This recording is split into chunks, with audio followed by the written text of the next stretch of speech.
Hey everyone, welcome back to another Mattel Jurassic World Dominion review. Today we're taking a look at the new Raw Strikers Ichthyovenator.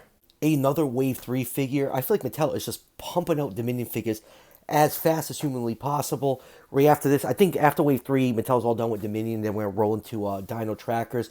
But yeah, record pace for the releases of these figures.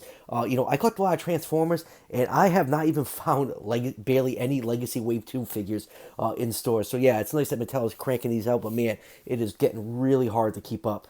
Now, I ended up ordering this figure, actually, I ended up pre-ordering this figure months ago on Amazon. It shipped early last week. I was actually away last week, and this figure's been here for 5 or 6 days. And I got home for vacation, and I completely forgot I had it. My wife put the box in the studio room, and yeah, I found it this morning. So yeah, that was a neat surprise. Yeah, so I ordered it from Amazon. I'll leave the link down below in the description if you want to pick one up for yourself. I think it retails, I think the price went up. I think they're like $15.99 now or $16.99 for the Raw Strikers. It's inflation time, everyone. Everything's going up. Now let's go over the packaging quick before we crack open another Mattel Spinosaur. We got the Raw Striker packaging with the Dominion logo and Rexy on the side. We've seen it a bunch of times already. Couple pictures in the back show you how that action feature works.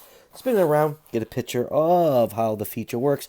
A little picture of how the DNA code works. And down here are the other figures in the wave. The only one I'm picking up from this is the Ichthyovenator.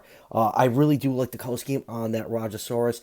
But do I really need another one? Because I know I'm getting the Biocene Copter set, so I'm going to end up with another Rajasaurus. I really don't need three. F that Pteranodon, really. I've never been a fan of the Mattel Pteranodons other than the smaller versions. And come on. Do I really need another one of that trike mold? It's been banged so many times. I'm surprised the mold hasn't broken yet. So enough about the packaging. Let's crack this thing open and take a closer look. And just like most Raw Striker figures, you do have to plug the tail into its butt. Just push it in until you hear it click. And once it's in, that is a one-time assembly. It is not coming out. And let's start with a nice 360-degree view of the Ichthyovenator. Man, Mattel sure loves Spinosaurs and Abelisaurs. It feels like it's the only theropods they're producing lately. You know what? I'm okay with that. I'm really enjoying the species variety.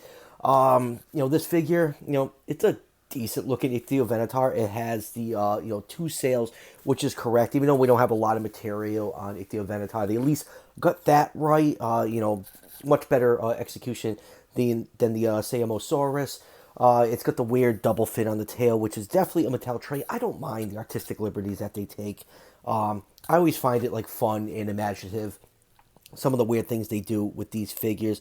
Even the head of this figure, it just kind of reminds me of Rudy from Ice Age. Now, Ichthyovenator is an early Cretaceous Spinosaur from Laos. That's your little tidbit fact. The paint scheme, man, Mattel is really cheaping out lately with the main line. Every time I get a new figure in Dominion, I feel like it has less and less paint apps than the figure before it. This thing only has one friggin' color on it. Just has this bright neon green, and that is it. Yes, the lower jaw is molded in a different color plastic, but just come on, Mattel, just a few more paint apps.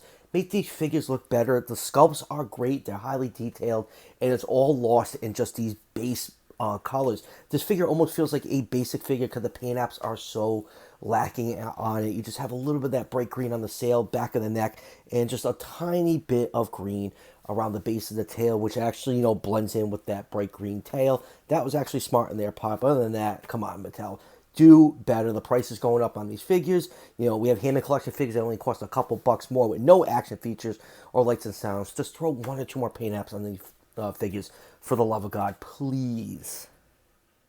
And now for some quick measurements. This figure is 13.5 inches long from the tip of the tail to the tip of the snout, or 34.25 centimeters. 5 inches tall at the sail, or 12.7 centimeters. So Ichthyovenator in real life was estimated between 28 and 34 feet long, or 8.5 to 10.5 meters. So with those measurements, that puts the figure somewhere in the 124 to the 130 scale range. And now let's zoom and take a look at some of the finer details on this figure, starting with the head. It's a goofy, cartoony looking head, but you know what? I like it. I like the little fish notch right here where that tooth can fit in. It gives it a very goofy, cartoony look. Like I said, I think it reminds me of Rudy from Ice Age. The whole figure is just cast in this green color. Like I said, absolute bare minimum paint apps on this figure, which is quite disappointing. You do have the teeth that extend past the maxilla, which is really weird. I don't mind. It's not as bad as the Samosaurus. I think the teeth actually came to hair on there, but it's definitely a weird move that they're doing. The eye is painted in yellow with no, that's not. That is not a black pupil. That is just the base plastic underneath that. I really hate when Mattel does that. It just looks so cheap and lazy.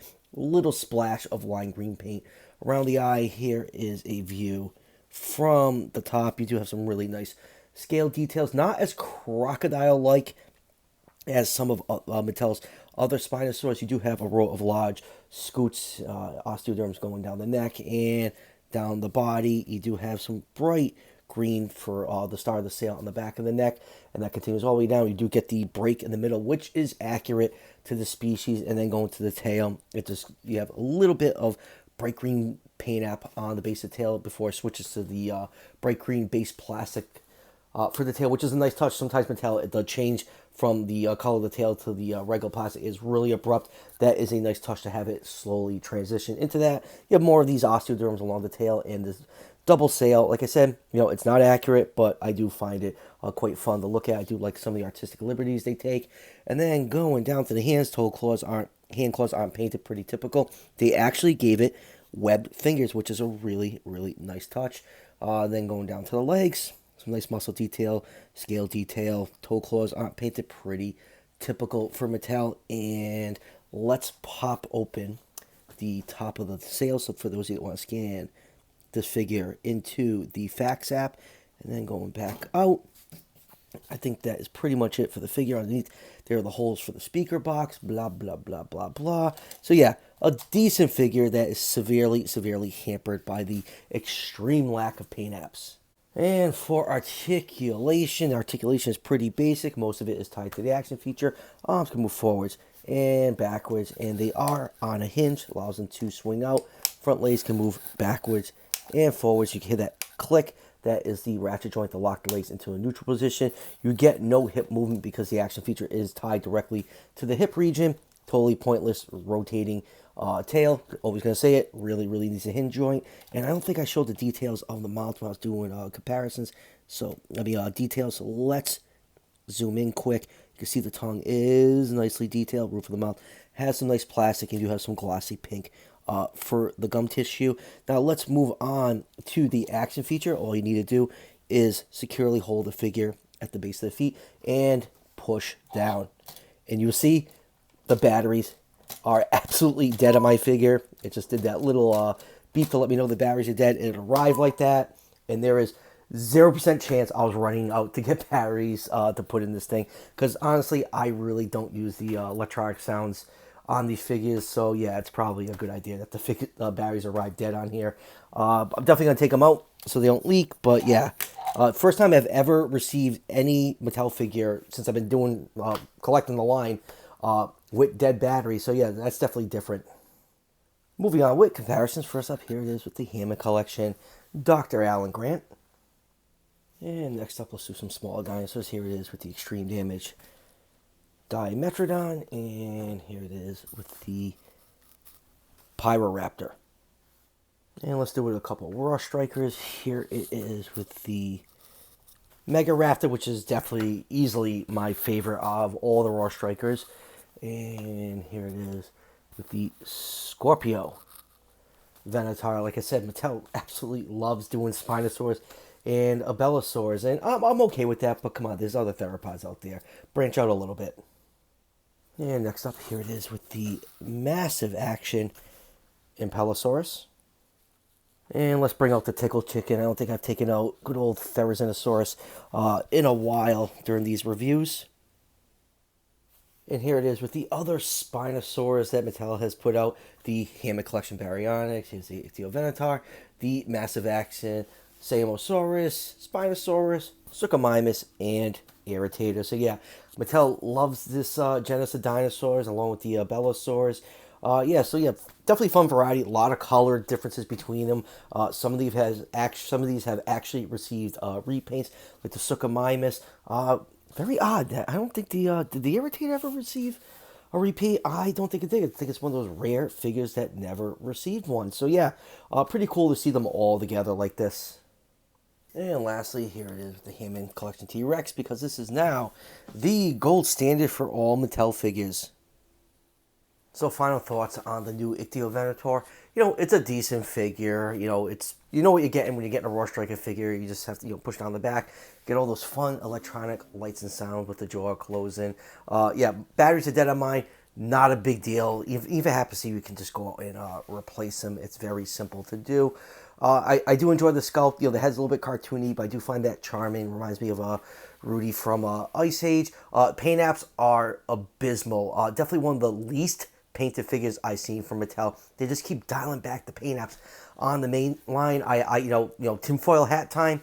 I honestly think that maybe after Dino Tracker, we're not going to see much in the main line. There's no movie coming out. I think the main focus is going to shift towards the Hammond collection, which for me is fine. For the kids, I do feel bad if that happens. I'm not saying it's going to happen. It's just what I feel the direction the line is going until something comes out. If there's like another series or cartoon, I think the main line is going to be slowly phased out after this. Now, if you want to pick this figure up for yourself, the link is down below to Amazon if you want to grab one online. I don't think Wave 3 of the Raw Strikers has been found in store yet. I think Wave 2 has been just showing up at Kohl's. I don't think anyone's found them yet at Target or Walmart. So that will do it for the review. I do have some new Safari figures coming in next week, so be on the lookout for those reviews. And as always, if you're enjoying the content on this channel, show your support by hitting that subscription button just below the video. Each subscription helps out the channel tremendously and is greatly appreciated. And I'll see you guys for the next one.